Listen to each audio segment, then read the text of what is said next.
6 ans après, le TK Bremen ressurgit de la plage de Kermini.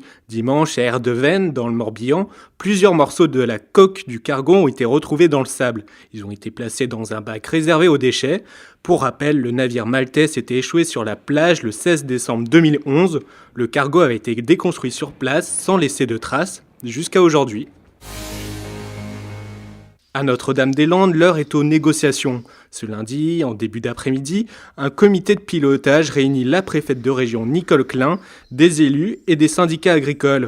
Cette première réunion doit permettre de préparer sereinement l'évacuation de la ZAD, prévue d'ici 2 semaines. Et c'est mal parti, des manifestations de zadistes sont programmées au même moment sous les fenêtres de la préfecture. Le très haut débit pourrait finalement arriver plus vite que prévu en Bretagne. La phase 2 du déploiement de la fibre optique, en vert sur la carte, vient d'être validée par le syndicat mixte Mégalis.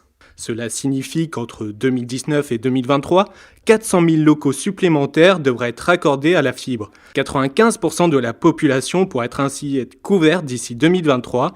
Ce nouvel investissement représente une enveloppe de 800 millions d'euros. Les Bretons sont désormais habitués, la neige est tombée une nouvelle fois sur la région ce lundi. Le Finistère, les Côtes-d'Armor et l'Ille-et-Vilaine étaient placés sous vigilance orange pour les risques de verglas.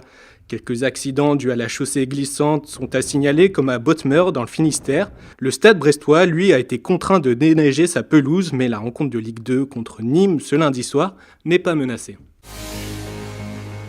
Les animaux de la ferme ont toujours la côte. Durant tout le week-end, 16 000 personnes se sont rendues à Agridez, le festival de l'agriculture du Finistère. C'est plus que le nombre d'habitants que compte Morlaix. Les petits Bretons en ont particulièrement profité. L'année prochaine, l'Agridez a rendez-vous à Quimper.